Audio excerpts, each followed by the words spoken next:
Assalamualaikum warahmatullahi wabarakatuh. Sebelumnya, sempatkan menulis sholawat kepada Rasulullah Shallallahu Alaihi Wasallam di kolom komentar. Insya Allah bisa menjadi bukti kecintaan kita untuk mendapat syafaat kelak di akhirat. Semoga kita tetap dalam keadaan sehat walafiat dan selalu diberikan rezeki yang berlimpah oleh Allah Subhanahu wa Ta'ala. Amin ya Rabbal Alamin. Saudara-saudaraku yang dirahmati Allah, sholat adalah tiang agama, kewajiban utama dalam Islam, dan bentuk ibadah yang paling langsung menghubungkan hamba dengan Tuhannya. Dalam sehari semalam, umat muslim diperintahkan untuk mendirikan sholat 5 waktu sebagai bentuk ketaatan, pengingat diri, dan penyucian jiwa. Namun, tak sedikit dari kita yang melaksanakan sholat secara lahiriah, namun ternyata hati dan perilakunya tidak mencerminkan kedekatan dengan Allah Subhanahu wa Ta'ala. Ironisnya, ada orang-orang yang terlihat rajin mendirikan sholat, namun sejatinya malah jauh dari rahmat Allah.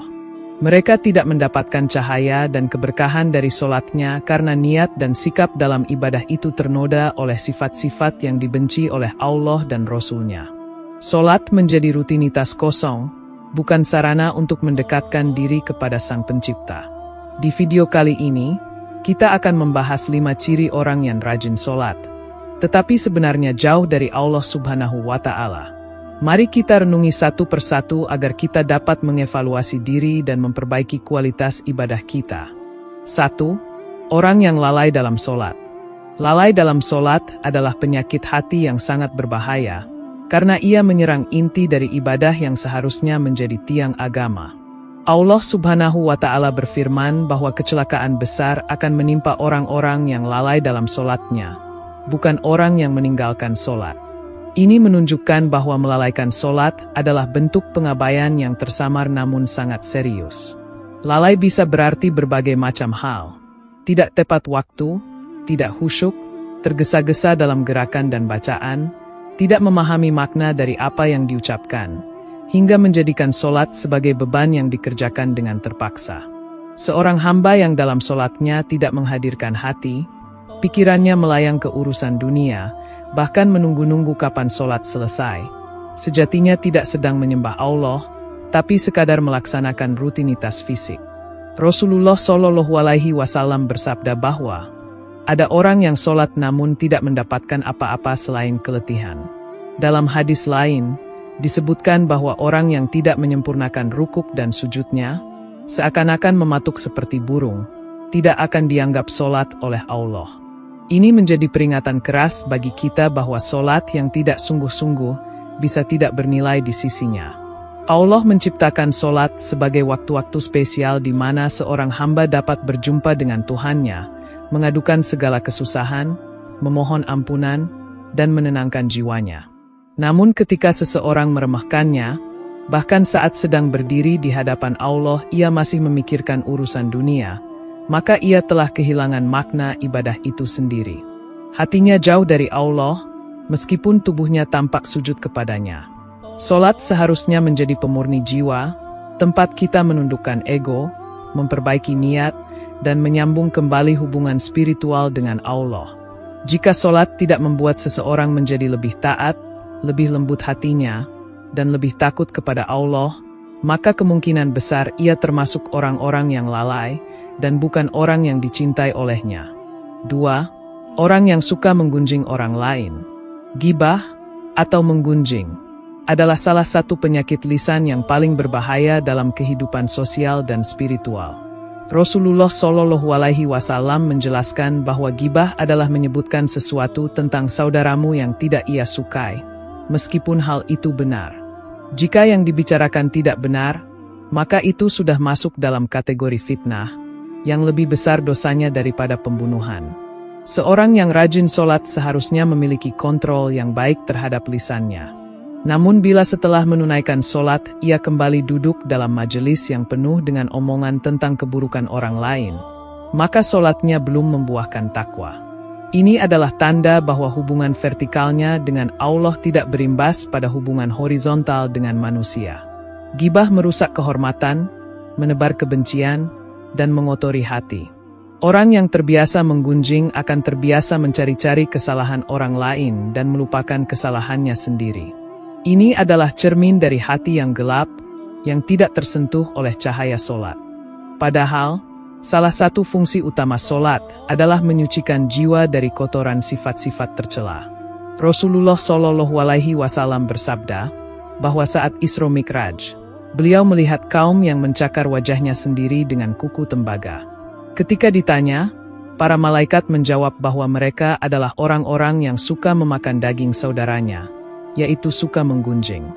Ini menunjukkan betapa dahsyatnya siksa bagi pelaku ghibah, sekalipun ia rajin melaksanakan ibadah-ibadah lahiriah seperti sholat.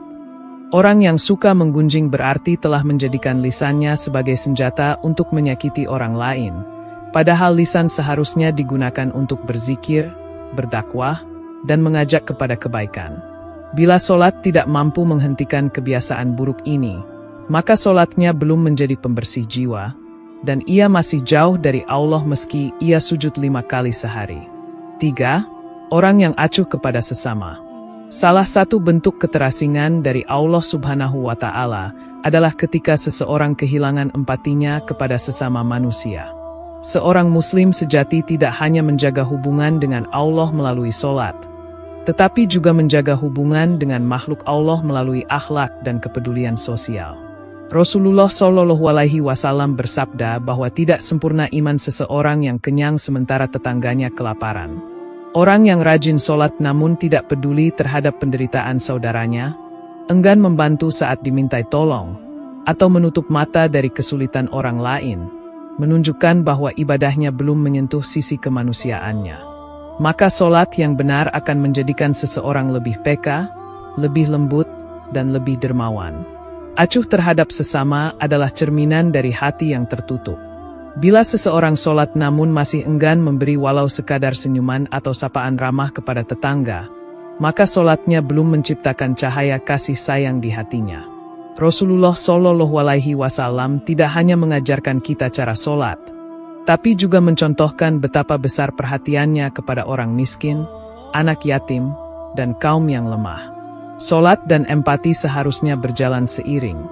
Nabi Shallallahu Alaihi Wasallam sendiri, ketika mendengar tangisan anak kecil saat sholat berjamaah, mempercepat bacaan sholatnya agar tidak menyusahkan si ibu. Ini menunjukkan bahwa sholat yang benar tidak membuat seseorang kaku dan egois, tapi justru semakin manusiawi. Jika sholat membuat seseorang acuh, maka yang salah bukan ibadahnya, tapi hatinya yang masih tertutup. Kesalehan sejati tidak hanya terlihat di masjid, tapi juga di jalanan, di pasar, di rumah, dan di tengah masyarakat.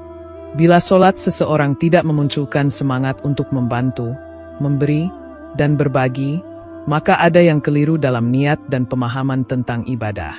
Orang yang dekat dengan Allah adalah orang yang juga dekat dengan sesama manusia. 4. Orang yang ria. Ria adalah melakukan amal ibadah dengan tujuan agar dilihat, dipuji, atau diakui oleh orang lain. Ini adalah bentuk kesirikan tersembunyi yang sangat berbahaya, karena bisa merusak amal yang secara lahiriah tampak sempurna.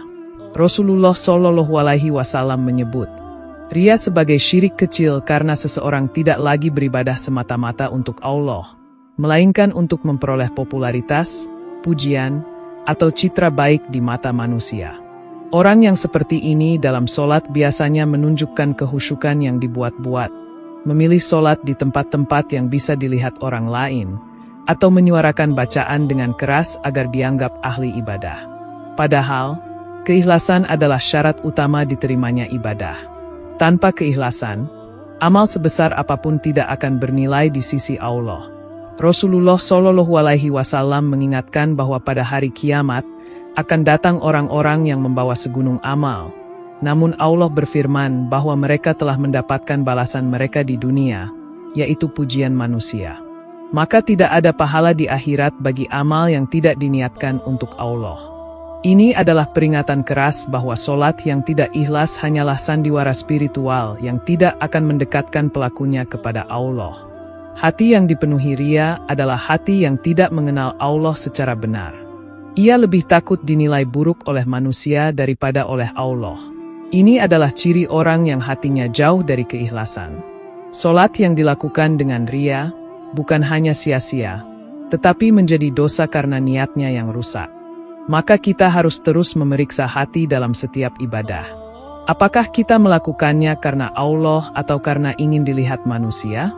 Orang yang benar-benar mengenal Allah akan merasa cukup dengan pandangannya dan tidak membutuhkan pengakuan manusia. Mereka inilah yang benar-benar dekat kepadanya. 5. Orang yang suka berdusta. Dusta adalah akar dari banyak keburukan. Rasulullah SAW menyebutkan bahwa kejujuran membawa kepada kebaikan, dan kebaikan membawa ke surga, sementara dusta membawa kepada kefasikan, dan kefasikan membawa ke neraka. Dalam hadis lain, Rasulullah SAW menyatakan bahwa seorang muslim bisa memiliki banyak kekurangan, tetapi tidak mungkin ia menjadi seorang pendusta. Orang yang rajin sholat namun masih suka berdusta telah mencemari ibadahnya dengan perbuatan yang sangat dibenci Allah.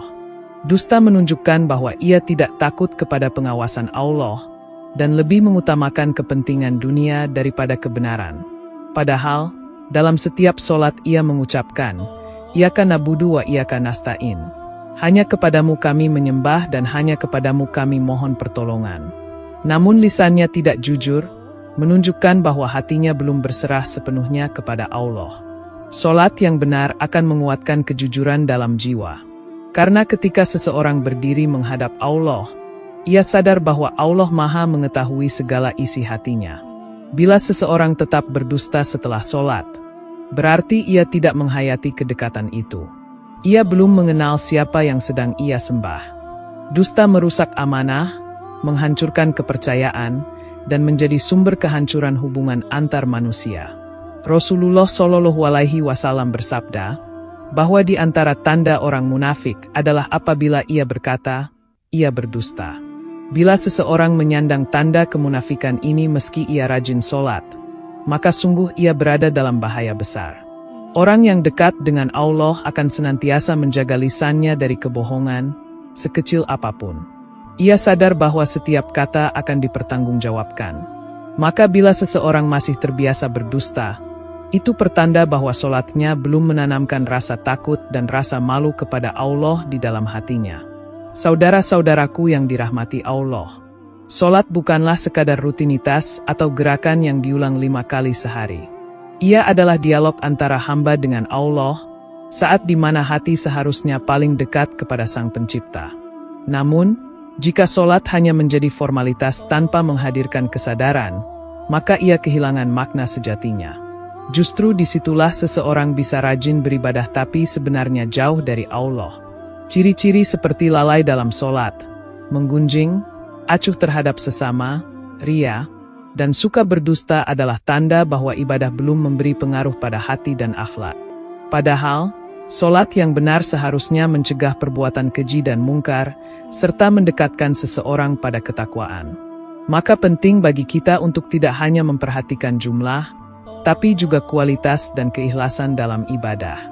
Mari kita jadikan sholat sebagai sarana untuk memperbaiki diri, melembutkan hati, dan menumbuhkan kasih sayang terhadap sesama. Sholat yang benar akan membentuk pribadi yang jujur, ikhlas, penyayang, dan peduli.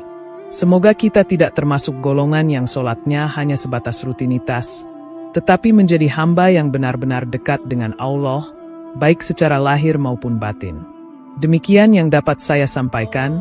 Semoga yang menyimak video ini sampai akhir, terhindar dari neraka, dan dimasukkan ke dalam surganya. Amin ya Robbal Alamin.